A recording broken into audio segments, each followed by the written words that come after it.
Mes chers compatriotes, nous sommes aujourd'hui le lundi 10 mars 2025, il est 14h54 et je voudrais faire cette petite vidéo sur les événements qui se sont déroulés la nuit dernière en Roumanie et qui continuent aujourd'hui.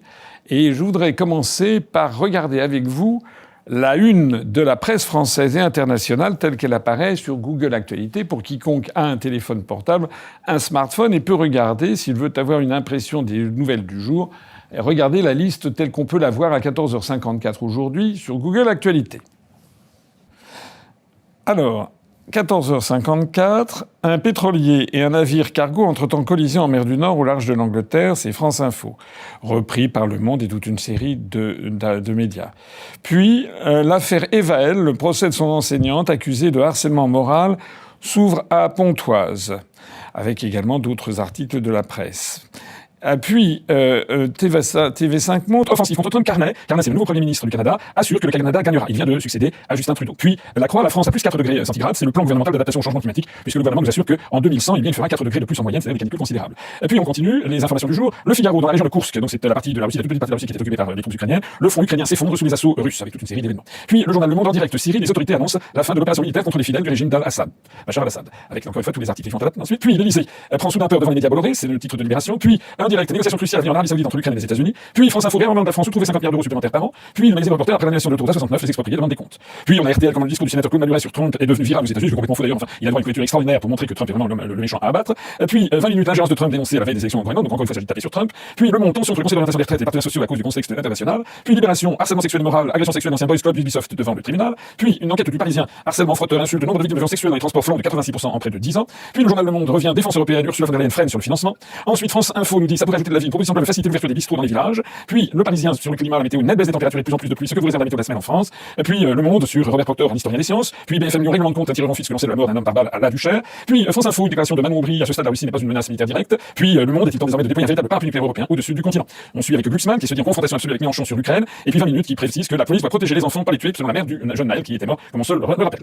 Vient ensuite le journal Le Monde, refonte du métier d'infirmier, une proposition de loi examinée à l'Assemblée nationale. Et puis ensuite le journal Le Monde encore, l'université Columbia aux États-Unis, un leader des manifestations pro-palestiniennes a été arrêté par les autorités fédérales. Ouest France signale que la Corée du Nord met en garde contre le déclenchement d'une guerre sur un seul tir accidentel. Et puis France 24, les importations européennes d'armement ont doublé en 5 ans au profit des États-Unis. Vient ensuite le Dauphiné, en Isère, double parricide à Châteauvillain, la personnalité de l'adolescent clé du procès. France Inter, la Finlande à l'épreuve de la menace russe. France 3, une voiture percutée par un train TER et traînée sur 500 mètres.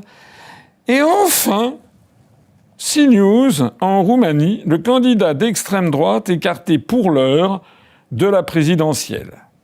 Après, ça s'intercale avec la suite, Libération, sur Jean-Michel Apathy qui quitte RTL, puis L'Équipe sur le fait que Antoine Dupont a été gravement blessé. Auparavant, il y avait un joueur sud-africain qui l'avait été autant. Et puis après, le journal Le Monde, un plan arabe réaliste pour la bande de Gaza, etc., etc. Bon, qu'est-ce que j'ai voulu vous montrer ? Ce que j'ai voulu vous montrer avec ça, c'est que l'affaire de ce qui s'est passé en Roumanie hier soir est complètement invisibilisée. Ou alors, vraiment, il en est... La plupart des médias, soit n'en parlent pas, soit quand ils en parlent tout à fait en bas, comme si c'était une information tout à fait accessoire. Et quand ils en parlent d'ailleurs, ils reprennent tous à leur compte la dépêche de l'AFP, qui est une dépêche qui minimise l'information, qui discrédite le candidat. Vous savez en l'espèce qu'il s'agit de Georgescu. Georgescu, qui est un candidat patriote roumain, qui souhaite faire évacuer la base de l'OTAN qui s'est installée en Roumanie avec des fonds très importants servis notamment par les États-Unis. Lui, il considère que la Roumanie n'a pas à être un théâtre d'opérations de guerre. Il veut que la Roumanie conserve des bonnes relations avec la Russie, qui est quand même très voisine. Il ne veut pas que le peuple roumain dépende de Bruxelles pour gérer son avenir comme il a dépendu jadis de Moscou dans le cadre de la construction du socialisme. En d'autres termes, Georgescu, c'est un souverainiste. C'est un souverainiste qui est... Alors, on ne sait pas s'il veut vraiment faire sortir la Roumanie de l'Union européenne. Il a eu des propos plus ou moins ambivalents en la matière. Mais en attendant, il est quand même considéré comme très eurocritique. Et puis, la Roumanie n'est pas dans l'euro. Il ne souhaite pas faire entrer la Roumanie dans l'euro. Et puis, à l'évidence, il voudrait faire sortir la Roumanie de l'OTAN. Voilà. Donc, en fait, c'est un responsable politique qui est assez proche des analyses que je fais, moi, depuis 18 ans. Alors, vous savez que Călin Georgescu, qui a eu une carrière, tout ce qu'il y a de mieux, c'était un haut fonctionnaire, un très haut fonctionnaire roumain, qui a été diplomate, qui a travaillé notamment à l'ONU, c'était un diplomate chevronné qui avait toutes les qualités du monde, jusqu'au moment où il lui est arrivé la même chose qu'à moi. Moi aussi, j'avais, paraît-il, toutes les qualités du monde lorsque j'étais haut fonctionnaire, jusqu'au moment où j'ai d'un seul coup commencé à dire la vérité. Et lui, s'il lui est arrivé la même chose. C'est-à-dire qu'à partir du moment où il a commencé à dire que la construction européenne, en fait, était une dictature qui ne disait pas son nom, et que elle était en train d'amener la Roumanie et le peuple roumain dans une impasse et vers la destruction de la Roumanie, de ses valeurs ancestrales, de ses intérêts nationaux. À partir de ce moment-là, eh bien, il est tombé dans un cul de basse-fosse médiatique. Alors, vous le savez, il y a eu une élection, l'élection présidentielle a eu lieu l'année dernière, au mois de novembre 2024, le premier tour. Le deuxième tour devait avoir lieu début décembre. Et la sensation, c'est que ce candidat qui avait été donné dans les sondages à 1% des suffrages, exactement comme moi d'ailleurs, lui, il est arrivé qu'il a fait beaucoup plus. C'est-à-dire qu'il a fait 22% dans les urnes. Alors on ne sait pas très bien pourquoi, probablement parce que le peuple roumain est un peuple d'abord qui est un peuple très patriote, deuxièmement qui a eu l'habitude pendant des décennies entières de raisonner par lui-même et de se défier de ce qu'il entendait dans les médias. La Roumanie a été une démocratie populaire depuis la Seconde Guerre mondiale jusqu'à la chute du couple Ceausescu en 1989. Bon, alors, je vais pas revenir sur tout ça. J'ai déjà consacré 2 vidéos, en fait, à ces élections en Roumanie, sur notamment la sorosphère, comme je l'appelle, c'est-à-dire que la Roumanie est un pays d'Europe où George Soros, son fils Alexander, et ces organisations Open Society, etc., sont extrêmement actives et ont infiltré tout un cercle de réseaux de pouvoir et de médias. Donc je vous renvoie aux 2 premières vidéos que j'ai faites sur le sujet. La Roumanie, le peuple roumain a été habitué donc pendant des décennies entières à se méfier des médias, et sans doute que le poids des médias... D'abord, les médias sont sans doute moins forts, moins organisés, et puis le poids des médias est sans doute moins prégnant sur le peuple roumain qu'il ne l'est en France.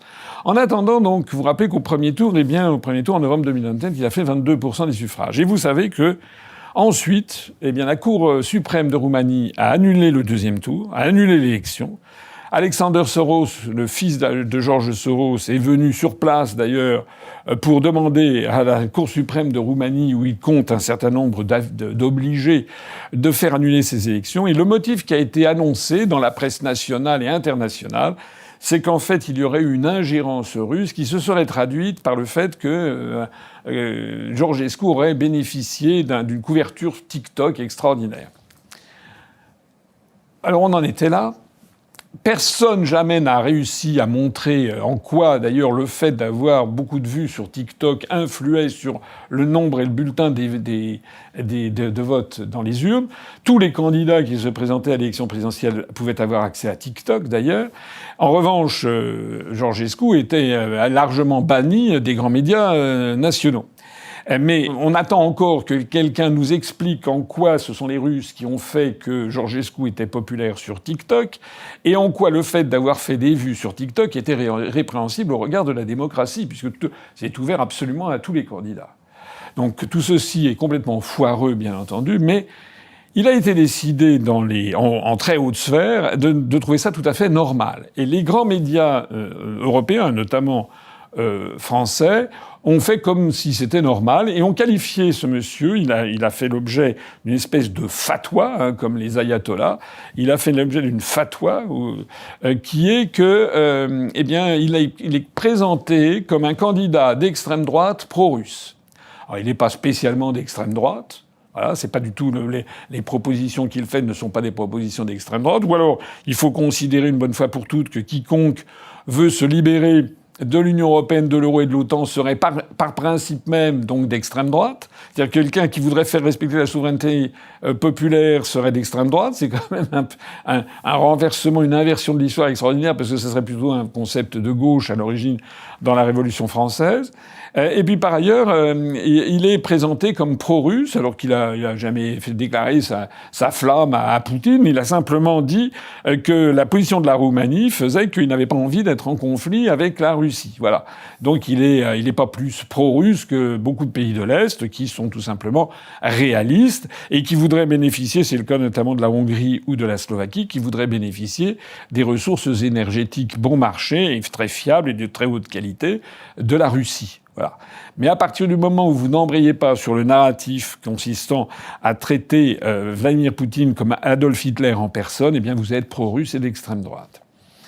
Alors, entre-temps, le fait que les élections aient été annulées ont fait que les nouvelles autorités ont été contraintes de programmer une nouvelle élection présidentielle qui aura lieu au mois de mai.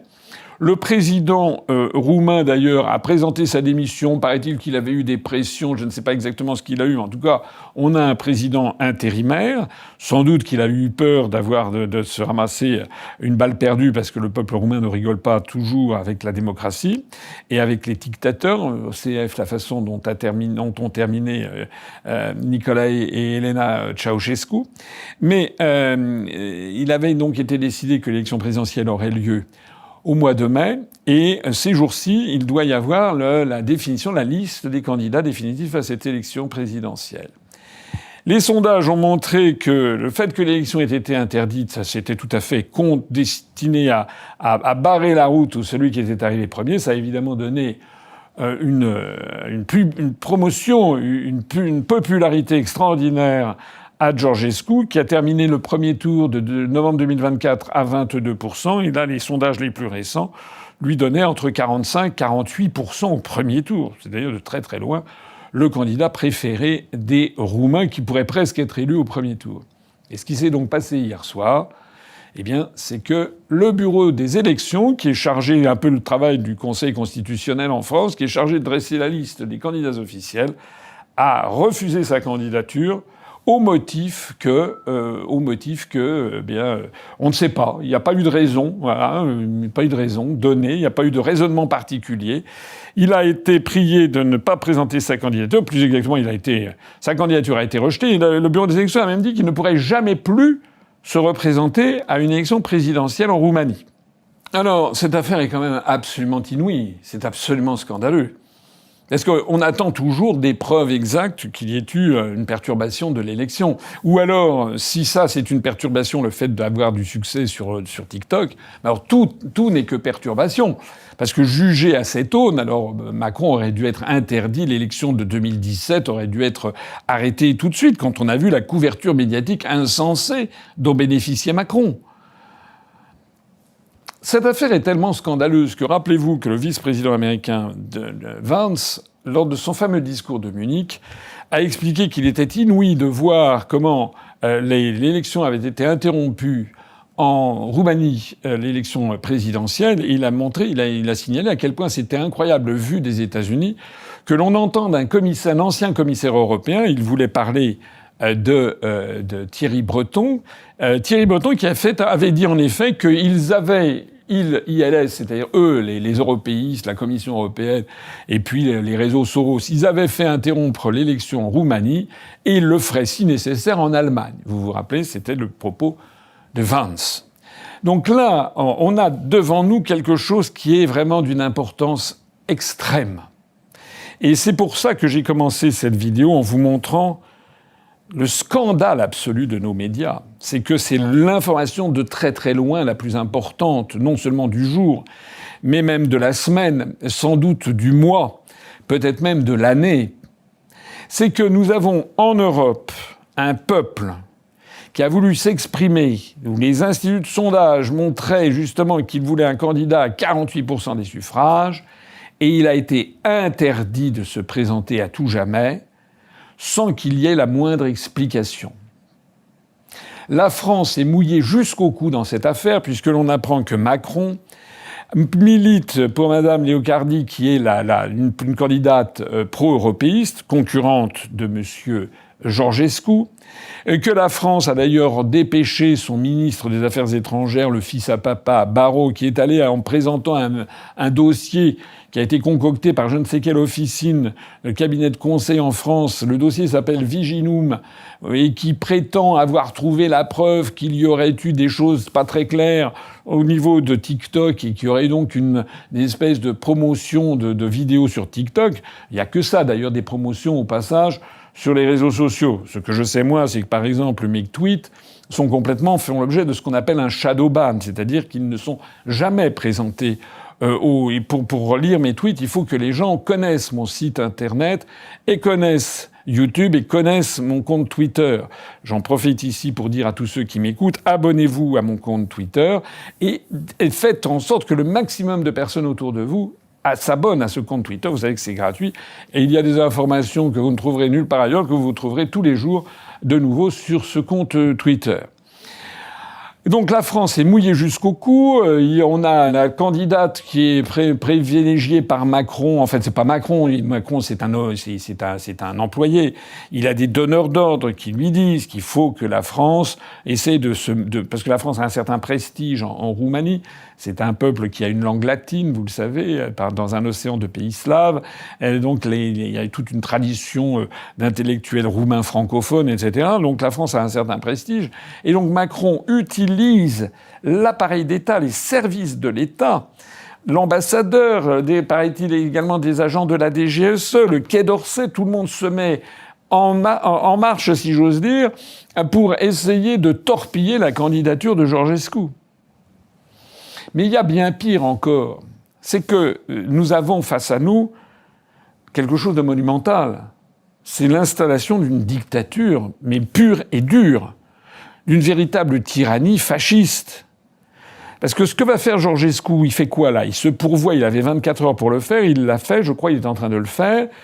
Il se pourvoit devant la Cour suprême, qui peut réformer la décision. Mais la Cour suprême étant complètement infiltrée par les réseaux de Soros, il est très probable que la Cour suprême va refuser de revenir sur la décision prise par le Bureau des élections.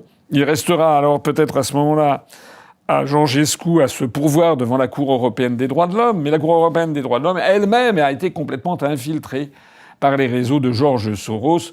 Rappelez-vous, il y a eu un rapport qui a été fait sur le sujet, dont le journal Le Figaro avait d'ailleurs été le porte-parole, voici quelques années, qui avait fait un article sur le sujet. Alors ça veut dire quoi? Ça veut dire que malheureusement, il ne reste que deux possibilités. Et si la voie juridique n'aboutit pas, il ne restera plus que deux possibilités. Soit le peuple roumain se rebelle, se révolte, descend dans les rues. C'est possible. Hier, il y a eu des échauffourées qui ont commencé. Mais elles n'ont pas été vraiment relayées sur le terrain. Parce que nous ne sommes plus en 1989 en Roumanie. En Roumanie, c'est comme en France. Il y a eu l'affaire des Gilets jaunes. Mais nous avons affaire à un monde très, très particulier. Les médias ne relayent plus jamais ce qui se passe. Les gens sont englués dans toute une série de contraintes. Ils sont sur Internet, ils ont pris des emprunts, ils réfléchissent à leur logement, ils réfléchissent à leurs vacances, etc. Donc l'action politique ne représente plus 80% de leur temps de cerveau disponible, si j'ose dire. C'est qu'une partie parmi l'autre. Et donc les gens qui descendent dans la rue, il y en a qui le savent depuis 3 ou 4 ans, il y a des gens qui descendent dans la rue, mais il ne se passe absolument rien parce que ça n'embraye pas sur les populations qui sont comme anesthésiées par ce système européiste. Puisque tout dépend des médias et les médias ne relayent jamais leurs protestations ou alors les folklorisent. Donc il est possible que les Roumains se révoltent et que ça dégénère et que peut-être ça aille jusqu'à une véritable révolution sanglante. J'allais dire que je le souhaite. Pas forcément qu'elle soit sanglante, mais qu'il y ait une révolution, je le souhaite. Mais malheureusement, ça n'est pas sûr. Et la deuxième hypothèse, soit le peuple roumain, au bout du compte, après avoir protesté, se laisse faire. C'est-à-dire que la Roumanie devienne la première dictature ouverte de l'Union européenne. Mais ne vous trompez pas, hein. Ce qui s'est passé en Roumanie, on va l'avoir dans les autres pays. On l'a d'ailleurs déjà eu. Rappelez-vous quand même qu'en 2022, lorsque M. Bayrou s'est autoproclamé le dispensateur des parrainages, il en a donné à Mme Le Pen, il en a donné à M. Zemmour, il en a donné également à M. Poutou. Et moi, il a refusé de me donner des parrainages. C'est pour ça que Poutou a été candidat et pas moi. D'autant plus que j'avais fait l'objet d'une toute une campagne de dénigrement avec plusieurs dizaines de milliers d'euros qui ont été faits pour aller envoyer à tous les maires de France des articles absolument calomniateurs contre moi. J'ai eu droit à des accusations d'agression sexuelle que les juges d'instruction d'ailleurs ont balayées, vous avez su ça. J'ai eu droit à un putsch, j'ai eu droit à des calomnies, etc. En fait, j'ai eu droit chacun à son pactage. Maintenant, dans l'Union européenne, il faut comprendre que nous avons affaire à une bande d'eurofascistes qui ont pris le pouvoir et qui ont décidé qu'il ne peut plus être possible, on ne peut plus autoriser un peuple de sortir de l'Union européenne, ni de l'euro, ni de l'OTAN. C'est-à-dire c'est un nouveau pacte de Varsovie. Alors, la seule chose qui soit tolérée, et de moins en moins d'ailleurs, dans un pays comme la Roumanie, comme la France, c'est d'avoir des faux opposants. Alors justement, les faux opposants, parlons-en. Ce qui est absolument effrayant dans cette affaire roumaine, c'est que normalement, ça devrait faire descendre dans la rue des centaines de milliers de Français. Il devrait y avoir toutes les consciences morales qui devraient se prononcer. Parce que ce qui vient de se passer ressemble exactement, pas exactement, mais ressemble très fort à ce que l'on a pu connaître en août 1968, lorsque le printemps de Prague en Tchécoslovaquie a été écrasé par les troupes du pacte de Varsovie, puisque Moscou ne tolérait pas qu'un pays prenne des latitudes si peu que ce soit face au centralisme démocratique et à l'obéissance aveugle et servile de l'Union soviétique. À l'époque, il y avait eu des consciences morales, des intellectuels français et puis étrangers, mais en France, des intellectuels, il y avait eu toute une partie de la presse qui avait protesté contre l'écrasement du printemps de Prague. Mais aujourd'hui, quand vous lisez la presse, d'abord vous voyez que la presse n'en parle pas, et quand vous trouvez un article, ils sont tous à ressasser comme un moulin à prière tibétain les mêmes formules. Ils disent tous la même chose. La presse dite de droite comme la presse dite de gauche, la presse dite libérale comme la presse dite communiste, etc. Ils disent tous la même chose. Ils traitent tous Georgescu d'un candidat d'extrême droite, pro-Moscou, et qui a été écarté parce que finalement il y aurait sous soupçon d'ingérence. Absolument rien n'est prouvé. Mais vous connaissez le dicton qui dit calomnier, calomnier, calomnier toujours, il en restera toujours quelque chose. Alors voilà ce que je voulais vous dire, c'est que malheureusement nous sommes dans une situation d'une extrême gravité.